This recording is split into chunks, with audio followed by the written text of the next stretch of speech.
Hai, Assalamualaikum warahmatullahi wabarakatuh. Hari ini saya akan menerangkan tentang apakah itu KK Wetland Ramsar Site dan kepentingan pemeliharaan hutan bakau. KK Wetland terletak di Kota Kinabalu, Sabah dan merupakan tapak Ramsar yang diiktiraf di peringkat antarabangsa. Kawasan ini menjadi habitat penting kepada pelbagai spesies burung, ikan dan hidupan akuatik seperti ketam dan udang kara. Selain itu, KK Wetland juga berfungsi sebagai pusat pendidikan, penyelidikan dan eksko pelancongan.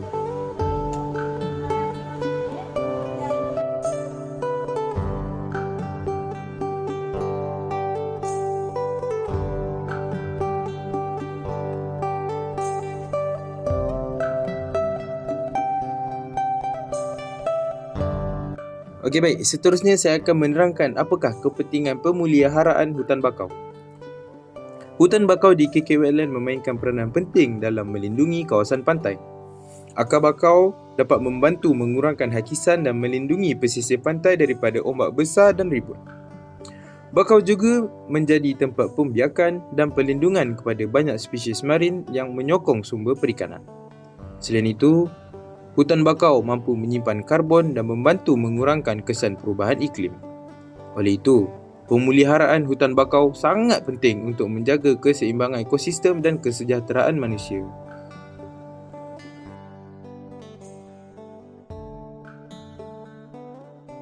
Kenapa reban ayam? Okey, benda ni dipanggil sebagai Avian Influenza Monitoring.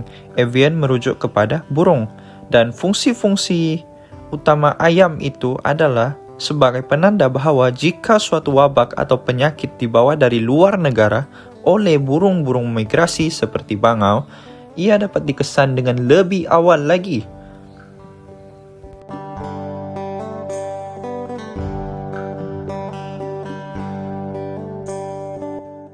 Spesies-spesies burung dan juga mamalia yang kami jumpai di KK Wetland Ramsar Site ini adalah purple heron, common iora, great egret, little egret, orange-backed woodpecker, common flamback, brahminy kite, crawfish, spesies daripada bulbul, white-collared kingfisher dan juga long-tail mekak ataupun kera.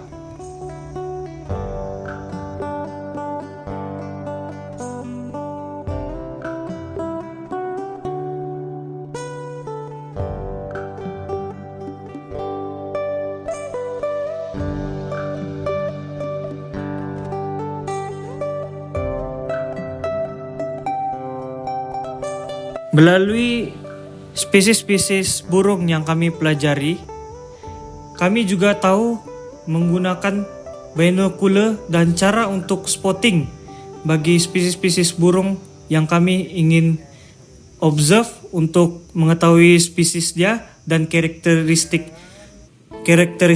burung tersebut.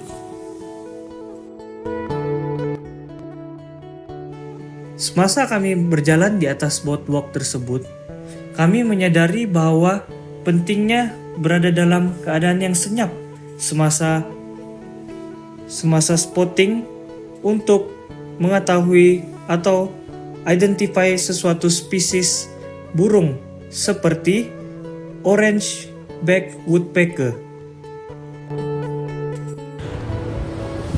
Jadi, oleh kerana KK Wetland terletak di kawasan yang agak terbuka, ini menyebabkan kelemahan dari segi pengawalan.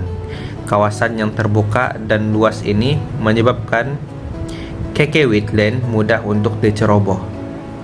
Banyak berlaku pencerobohan untuk mencuri hasil bakau seperti ketam, ikan dan juga kerang-kerangan.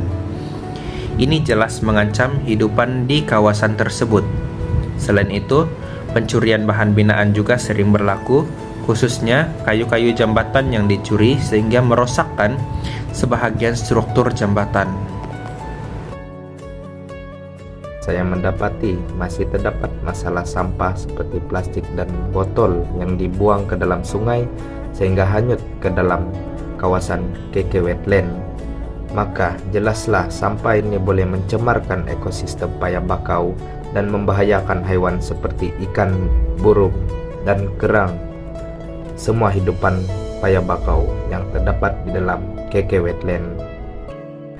Antara langkah yang boleh dipertimbangkan ialah meningkatkan pemantauan dan penguatkuasaan. Contohnya, melalui rondaan berkala dan pemasangan kemudahan keselamatan yang sesuai. Selain itu, penglibatan komuniti setempat juga penting supaya mereka lebih peka dan sama-sama membantu menjaga kawasan ini. Dengan pendekatan ini, masalah pencerobohan dapat dikurangkan dan KK Wetlands dapat terus dipelihara dengan lebih berkesan. Sebab itu terdapat pelbagai langkah yang boleh kita ambil untuk menangani masalah tersebut. Contohnya, mengadakan kempen seperti Citizen Science, iaitu memungut sampah di kawasan paya bakau dan melaporkan dari mana asal sampah tersebut. Oleh hal yang demikian, masyarakat setempat bolehlah datang beramai-ramai ke KK Wetland untuk bersama-sama membersihkan kawasan tersebut.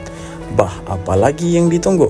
Mari ramai-ramai menjaga alam semula jadi kita ini.